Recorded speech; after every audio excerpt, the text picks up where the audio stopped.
안녕하세요. 서울대학교 컴퓨터공학부의 강유 교수입니다. 본 강의에서는 요즘 널리 쓰이는 초거대 언어 모델 LLM의 경량화에 대해서 살펴보도록 하겠습니다. 초거대 언어 모델은 큰 크기로 인해서 요즘 좋은 성능을 보이고 있고 여러 응용에 쓰이고 있습니다. 하지만 그 큰 크기로 인해서 메모리 사용량, 그리고 전력 소모, 컴퓨팅 용량이 많이 필요를 하기 때문에 여러 가지 자원 낭비, 그리고 작은 디바이스에 실행을 못하는 문제가 생기게 됩니다. 본 강의에서는 어떻게 그러한 큰 언어 모델을 효과적으로 압축할 수 있는지에 대해서 살펴보도록 하겠습니다. 이번 강의에서는 파라미터 효율적인 양자화에 대해서 살펴보도록 하겠습니다. 양자화를 하는 데 있어서 모델을 파인튜닝 하는데 시간이 너무 오래 걸리기 때문에 그 학습 자체를 빠르게 하는 것이 필요한데요. 그래서 어떻게 하면 학습을 효율적으로 하되 그 최종적인 결과가 좋은 양자화 모델로 나올 수 있게 하는지에 대해서 알아보도록 하겠습니다.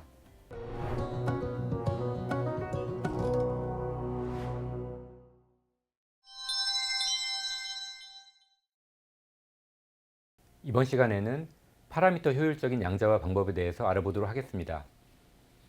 우리가 언어 모델을 실행하는 관점에서 보면 크게 학습과 추론이라는 두 가지로 나누게 되는데요. 즉 트레이닝과 인퍼런스로 나누게 되는데, 일반적으로 양자화를 한다는 것은 모델을 경량화해서 추론을 빠르게 하는 걸 의미를 합니다. 그런데 또 한편 중요한 게 학습 시간이거든요. 그래서 언어 모델이 굉장히 크기 때문에 이 언어 모델을 학습하는데 너무 시간이 오래 걸리면 또 실용적으로 문제가 생깁니다. 그래서 기존의 작은 랭귀지 모델이나 딥러닝 모델 같은 경우에는 이 파인 튜닝을 여러 번 해서 이 학습의 시간이 그렇게 오래 걸리지 않기 때문에 성능을 좋게 할 수가 있었는데, 이 LLM의 경우에는 전체 모델을 파인 튜닝하는 게 너무 시간이 오래 걸립니다. 시간이 오래 걸림과 동시에 또 너무 많은 메모리 용량을 필요로 합니다. 예를 들어서 GPT-3 175 빌리언 모델 같은 경우에는 약 1.2 테라바이트의 가상 메모리를 필요로 합니다. 그래서 굉장히 많은 메모리 용량과 비용을 필요로 하기 때문에 어떻게 하면 이 거대한 LLM을 효과적으로 파인 튜닝 할 수 있을까에 대한 사람들의 관심이 늘어나게 됐습니다. 그래서 나온 게 파라미터 효율적인 파인 튜닝 PEFT라는 건데요. PEFT는 뭐냐면 LLM을 파인 튜닝, 학습하는 거죠. 학습하는 데 있어서 효율적으로 할 수 있는 기법들을 의미를 합니다. 그러면 어떻게 이 PEFT라는 기법이 효율적으로 프리트레인드 LLM을 파인 튜닝 할 수 있을까? 이 PEFT는 전체 파라미터를 파인 튜닝 하는 게 아니라 일반적으로 굉장히 작은 파라미터만을 업데이트 합니다. 이 작은 파라미터는 기존 파라미터에 추가로 더해질 수도 있습니다.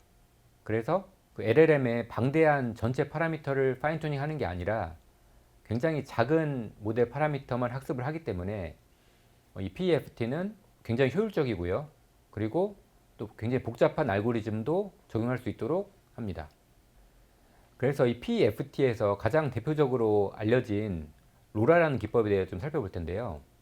이 로라라는 기법은 로우 랭크 어댑테이션의 약자인데, 이 로라는 로우 랭크 어프락시메이션이라는 걸 이용을 해서 파인 튜닝의 코스트를 낮췄습니다. 그래서 이 로라의 개요를 좀 살펴보면 어떤 LLM 모델의 파라미터를 미리 프리트레인드 된 파라미터와 또 추가로 업데이트할 타겟 파라미터로 구분을 합니다. 그리고 추가로 업데이트할 타겟 파라미터에 로우 랭크 어프락시메이션이라는 걸 적용을 해서 굉장히 효율적으로 파인 튜닝을 할 수 있도록 합니다. 그래서 일반적인 풀 파인 튜닝, 전체 파라미터를 파인 튜닝 하는 데 있어서는 어떻게 진행이 되냐면, 예를 들어서 어떤 모델의 로스 함수가 L, X, Y, 세타 제로로 주어진다고 하겠습니다. 여기서 L이라는 것은 어떤 로스 함수를 의미를 하고, X는 입력, Y는 출력을 의미를 합니다. 그리고 세타 제로는 어떤 파라미터를 의미를 합니다. 그러면 여기서 파인 튜닝을 통해서 세타 제로를 세타로 업데이트 하는 게 일반적인 전체 파인 튜닝의 절차가 됩니다. 그런데 이걸 PEFT로 한다라는 건 무엇을 의미하냐면, 기존에 이 XY 세타 제로로 이루어진 로스 함수를 XY 세타 제로 더하기 델타 세타로 이루어진 로스 함수를 바꾸게 됩니다. 여기서 세타 제로는 학습 전과 후가 동일하고요. 단지 이 델타 세타라는 추가적인 파라미터가 도입이 되는데, 이 추가적인 파라미터는 세타 제로에 비해서 굉장히 크기가 작습니다. 그리고 세타 제로는 고정되어 있고 델타 세타만 우리가 업데이트를 하기 때문에 굉장히 효율적으로 학습을 할 수가 있습니다. 그러면 로라가 어떻게 로우 랭크 어프로키메이션을 실행하는지를 살펴보도록 하겠습니다. 어떤 LLM의 레이어가 입력을 X로 받아서 거기에 웨이트 W를 곱해서 H를 얻는 H는 WX라는 연산을 한다고 하겠습니다. 근데 로라는 여기 덧붙여서 이 델타 W라는 행렬을 여기 도입을 하고 여기 X를 곱하는 식으로 동작을 합니다. 근데 여기 델타 W에 대해서 우리가 로우 랭크 어프락시메이션을 적용을 하는데 이 로우 랭크 어프락시메이션이라는 얘기는 뭐냐면 예를 들어서 델타 W가 1000 곱하기 1000 행렬이라고 하겠습니다. 그러면 이것을 예를 들어서 1000 곱하기 100, 100 곱하기 1000 이라는 두 행렬 A, B의 곱으로 표현을 하게 됩니다. 이렇게 표현을 하면 원래 델타 W의 파라미터 수는 1000 곱하기 1000이니까 1 밀리언이 되는데 이 경우는 로우 랭크 어프락시메이션을 한 결과를 보면 A와 B의 파라미터 수의 합을 하면 0.2 밀리언이 되거든요. 그래서 파라미터 수가 훨씬 더 줄어들었다는 걸 알 수가 있습니다. 그래서 이 로라에서는 이 델타 W라는 행렬을 저차원 행렬의 곱으로 표현을 합니다. 그래서 저차원이라는 건 로우 랭크인데 A와 B가 칼럼의 수가 100 또는 로우의 수가 100이기 때문에 1000보다 훨씬 적어서 로우 랭크라고 부르게 됩니다. 그래서 이 H를 계산하는 데 있어서 원래는 WX만 계산했던 것을 WX에 델타 WX를 곱하는 것을 더하는 식으로 계산을 하게 됩니다. 그래서 이 델타 W가 그리고 BA로 표현되기 때문에 H를 WX 더하기 BAX 이런 식으로 표현을 하게 되는데 이때 X가 W랑 곱해지는 부분 그리고 BAX랑 곱해서 더해지는 부분을 보면 이 W의 웨이트는 고정이 됩니다. 그래서 여기는 업데이트가 안 되고 이 주황색 부분만 업데이트가 되는데 이 주황색 부분의 크기가 원래 W보다 훨씬 더 작기 때문에 굉장히 효율적으로 학습을 할 수가 있습니다. 그리고 학습이 끝나게 되면 W랑 BA를 더해서 새로운 행렬을 만든 다음에 다시 이 웨이트에 저장을 하게 됩니다. 그래서 학습이 끝나게 되면 이 BA 부분은 없어지게 되거든요. 그래서 이 부분을 우리가 어댑터라고 하는데 이 어댑터는 학습하는 과정에만 쓰이게 되고 학습이 끝나면 없어지기 때문에 학습이 끝난 모델을 추론하는 데 있어서는 기존하고 비용이 똑같이 들게 됩니다. 그리고 로라는 이러한 로우 랭크 어댑터를 LLM 트랜스포머 레이어에 MHA 서브 레이어에만 적용을 하고 FFN 레이어는 적용을 하지가 않습니다. 그래서 이러한 로라는 굉장히 메모리 사용량을 줄일 수가 있는데요. 예를 들어서 GPT-3 175 빌리언 모델을 보면 로라는 원래 가상 메모리 사용량이 1.2TB였는데 이것을 350GB로 줄였습니다. 그렇게 된 이유는 뭐냐면 아까 로라에서 파란색 부분은 고정을 시키고 주황색 부분은 업데이트를 한다고 했기 때문에 파란색 부분은 저장을 할 필요가 없게 됩니다. 그래서 굉장히 메모리 사용량을 줄일 수가 있습니다. 그리고 만약에 좀 더 로우 랭크로 하게 돼서 예를 들어서 랭크를 4로 하게 되면 이 체크포인트 사이즈를 350GB에서 35MB 약 10,000배 줄인 거죠. 그래서 랭크를 4로 하고 쿼리와 밸류 프로젝션 매트리스만 로라를 적용하게 되면 굉장히 좀 더 효율적으로 학습을 할 수 있게 됩니다. 그럼 이렇게 로라를 했을 때 성능이 어떻게 되는지를 한번 살펴보도록 하겠습니다. 이 아래에 있는 표는 MNLIM이라는 데이터셋을 이용을 해서 어떤 언어 모델 태스크를 실행한 결과를 의미를 하는데 맨 위에 있는 거는 이 GPT-3를 풀 파인 튜닝을 했을 때 파라미터 수가 굉장히 많죠. 약 17만 5천 밀리언 파라미터가 있고 애큐러시는 73.8, 89.5 이렇게 됐는데 이 GPT-3 로라를 쓴 경우에는 파라미터가 37.7 밀리언으로 굉장히 크게 감소를 했습니다. 하지만 정확도는 오히려 더 올라갔습니다. 74와 91.6으로 둘 다 이제 올라간 걸 볼 수가 있어서 그래서 기존보다 0.02% 미만의 파라미터를 업데이트함에도 불구하고 기존보다 정확도가 오히려 올라가는 굉장히 좋은 성과를 보였습니다. 그리고 이 로라를 적용하는 데 있어서 이 MHA 서브레이어에 적용을 하게 되는데 이 MHA 서브레이어가 트랜스포머에서 쿼리, 키, 밸류, 아웃풋을 업데이트하는 웨이트들이 이렇게 있습니다. 그래서 그것을 요 밑에 표에서는 WQ, WK, WV, WO라는 걸로 표현을 했는데 예를 들어서 내가 전체 18밀리언의 파라미터를 학습한다라고 고정을 시키고 이것을 예를 들어서 WQ에만 모두 다 18밀리언 할당을 할 수도 있고 아니면 WQ, WK 할당할 수도 있고 아니면 QKVO에 조금씩 나눠서 할당할 수도 있는데 결론적으로는 이렇게 나눠서 이 모든 프로젝션 매트릭스를 업데이트하는 게 가장 성능이 좋았다라는 결과가 있습니다. 그래서 WQ만 18밀리언 파라미터를 학습을 하게 되면 그러면 위키 SQL에서는 예를 들어서 70.4에 어떤 성능이 나오게 되는데 QKVO에 모두 다 분산해서 학습을 하게 되면 정확도가 73.7로 많이 올라가게 됩니다. 그래서 여러 웨이트를 동시에 학습하는 것이 좋다라는 걸 알 수가 있습니다. 그럼 지금까지 로라라는 파라미터 효율적인 학습 방법을 알아봤습니다. 그런데 사실 방금 봤던 로라는 모델 경량화 기법이라기보다는 학습을 효율적으로 하는 방법이거든요. 그럼 이걸 이제 실제로 양자화를 해야 됩니다. 그래서 그걸 하는 방법이 Q로라라는 겁니다. 그래서 이 로라라는 기법의 목표는 어떤 프리트레인된 모델을 어떻게 파인 튜닝 할 수 있을까에 대한 질문을 답한 기법이라고 볼 수 있고 로라의 아웃풋은 양자화가 된 게 아닌 풀 프리시전 모델입니다. 그러면 이런 풀 프리시전 모델이 있을 때 어떻게 하면 얘를 양자화할 수 있을까? 그 질문에 답하는 기법이 Q로라라고 볼 수가 있습니다. Q로라는 인터넷에 코드도 이 주소에 공개가 되어 있습니다. 그래서 앞으로 로라, Q로라 그리고 추가로 QA로라라는 것을 살펴볼 텐데요. 먼저 로라와 Q로라를 비교를 해보겠습니다. 로라의 경우에는 학습을 할 때 원래 기존에 프리트레인드 웨이트가 있고 여기에 어댑터를 붙입니다. 그리고 예를 들어서 기존의 프리트레인드 웨이트가 16비트 실수 FP16이고 어댑터의 웨이트를 FP16이라고 했을 때 프리트레인드 웨이트는 프리즈를 시키고 어댑터를 학습을 시킨 다음에 학습이 끝나면 요 어댑터를 원래 웨이트에 병합을 시켜서 학습이 끝나고 추론 시점에서는 이 FP16의 웨이트만 존재하게 됩니다. 그게 로라입니다.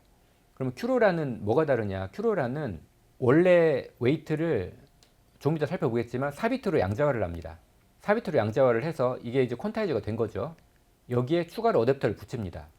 그래서 학습을 할 때는 역시 이 어댑터만 학습을 하게 되고 학습이 끝나면 양자화된 웨이트와 어댑터가 존재를 하게 됩니다. 그래서 원래보다 메모리 사용량을 많이 줄일 수가 있는 거죠. 왜냐하면 원래 FP16이 웨이트를 많이 쓰지만 여기서는 4비트 양자화된 웨이트를 쓰기 때문에 훨씬 더 메모리 사용량이 줄어들게 되고 그리고 또 이 어댑터 부분은 파라미터 크기가 작기 때문에 큰 부담은 되지 않습니다. 그게 Q로라인데 Q로라의 메인 아이디어 두 가지를 살펴보도록 하겠습니다. Q로라는 먼저 양자화를 하는 데 있어서 4비트 노멀 플로트라는 걸 사용을 하는데 이걸 보고 우리가 NF4라고 부릅니다.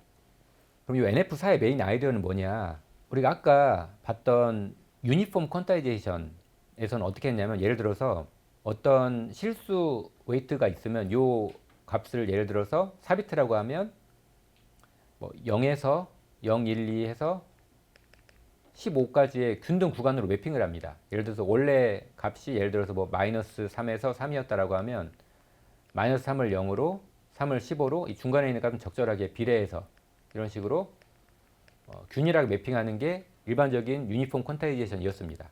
그런데 이 Q로라에 사용하는 4비트 노멀 플로트의 경우에는 그렇게 하지 않고 어떻게 하냐면 이 웨이트의 분포를 고려를 하는데요. 일반적으로 웨이트가 정규 분포를 따르는 경우가 많습니다. 그래서 예를 들어서 웨이트가 만약에 마이너스 3에서 3에 분포되어 있으면 얘가 약간 이런 형태로 그래서 예를 들어서 0 주변에 가장 값이 많고 끝부분 마이너스 3이나 3에는 웨이트가 적은 분포를 보입니다. 그래서 어떻게 하냐면 일단은 요 마이너스 3에서 3 구간을 가장 큰 값으로 나눠가지고 요 값을 마이너스 1에서 1 사이에 이런 구간으로 정의를 합니다. 그 다음에 요 구간을 이 웨이트가 정규 분포를 따른다고 가정을 하고 이 구간을 예를 들어서 4비트를 쓴다라고 하면 16개의 구간으로 나눕니다. 근데 나눌 때 어떻게 나누냐면 각 구간에 있는 이 웨이트의 밀도가 동일하도록 나누게 됩니다.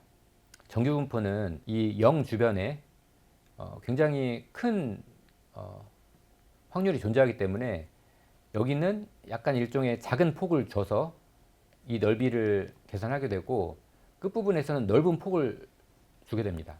그런데 작은 폭을 주건 넓은 폭을 주건 요 빗금친 면적은 동일하게 됩니다.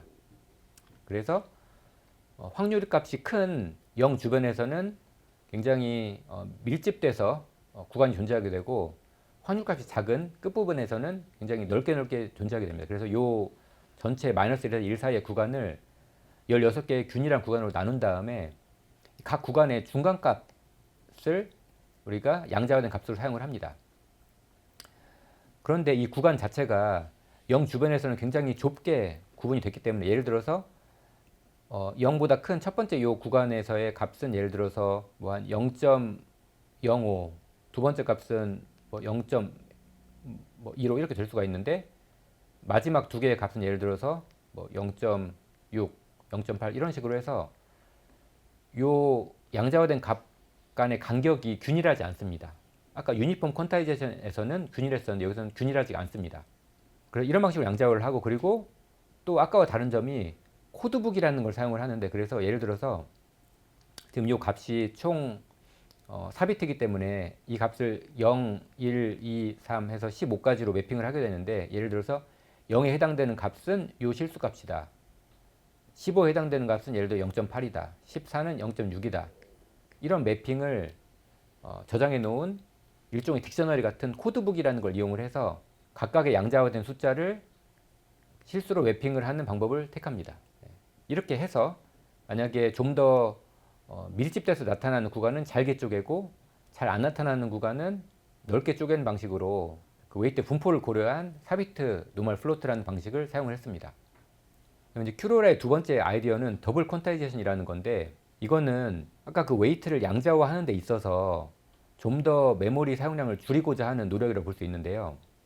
큐로라에서 먼저 블록이라는 개념이 있습니다. 블록은 뭐냐면 우리가 예를 들어서 어떤 이런 1000 곱하기 1000 행렬이 있다라고 하면 이것을 이런 식으로 네 조각으로 나누면 각각의 블록입니다.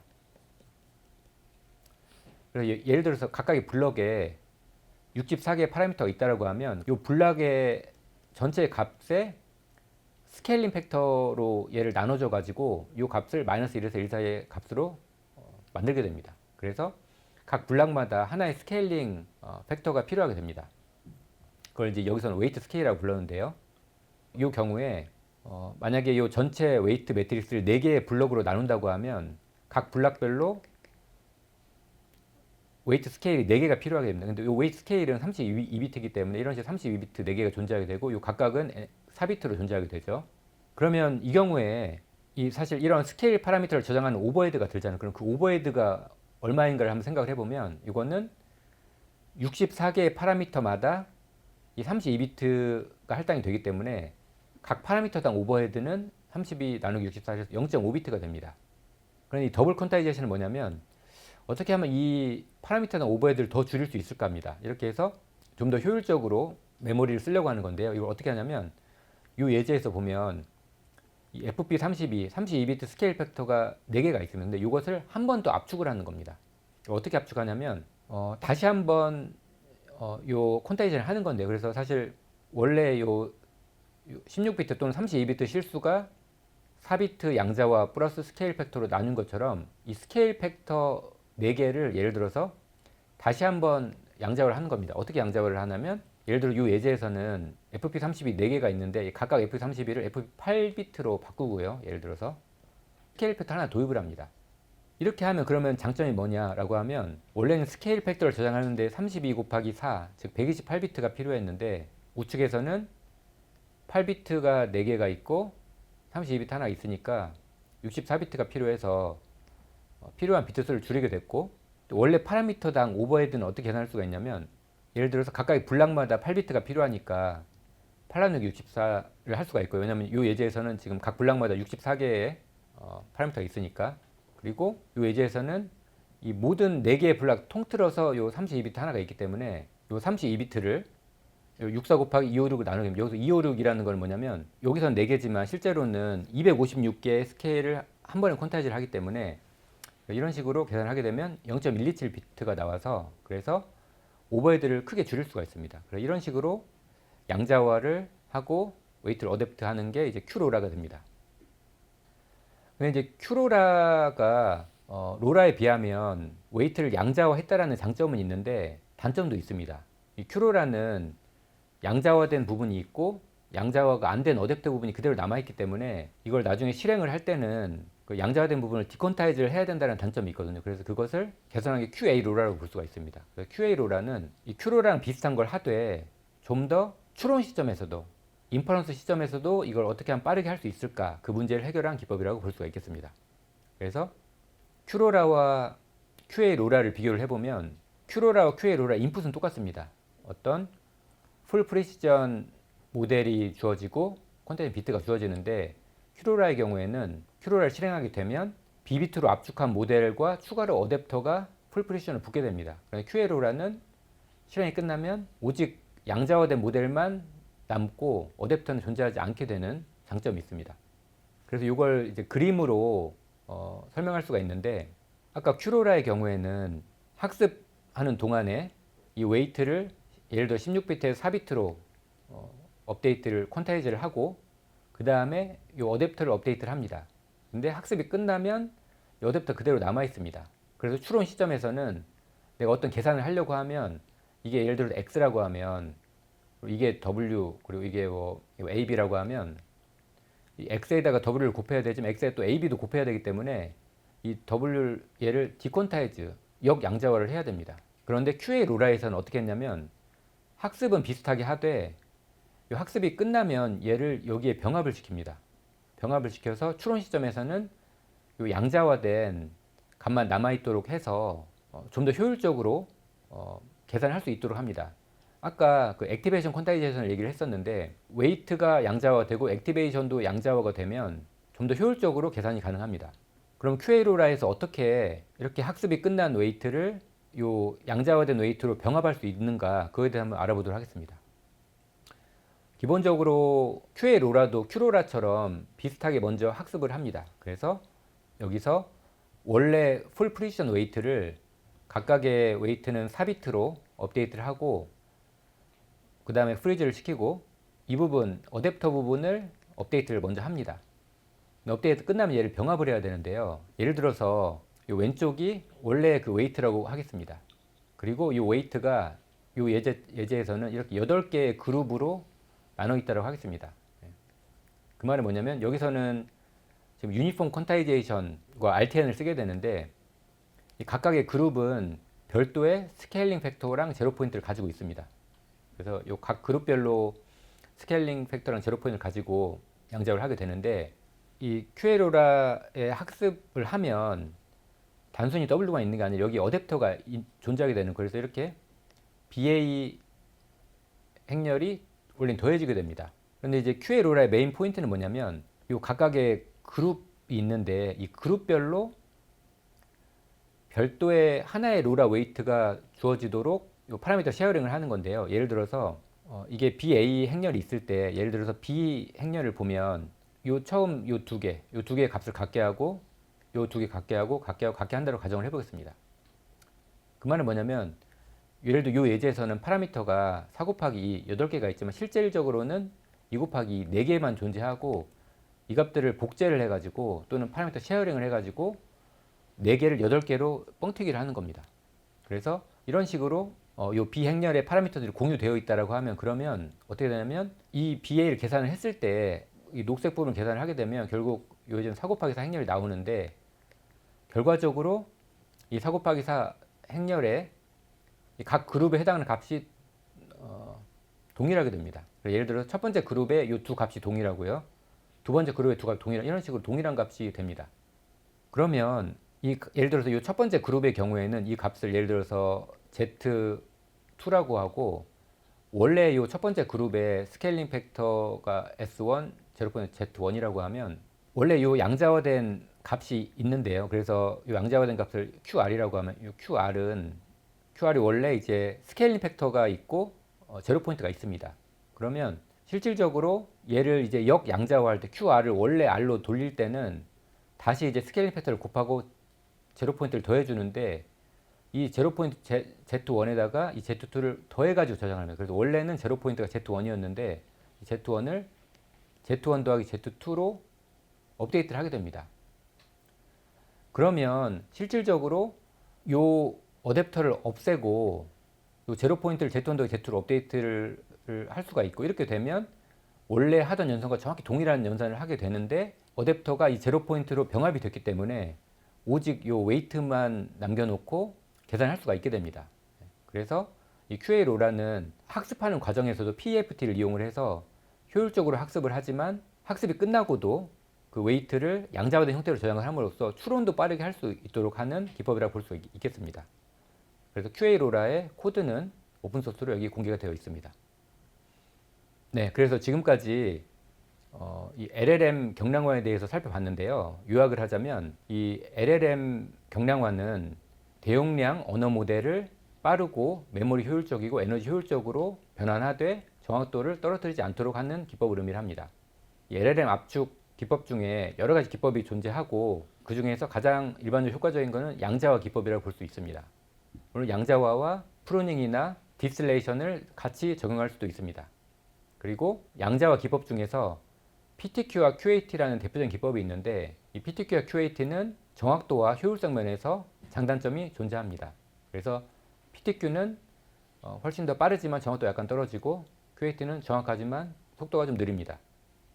그리고 파라미터 이피션트 파인튜닝 또는 양자화를 하면 추론뿐만이 아니라 파인튜닝 과정에서도 빠르게 학습을 할 수가 있습니다. 네, 이상으로 본 강의를 마치도록 하겠습니다.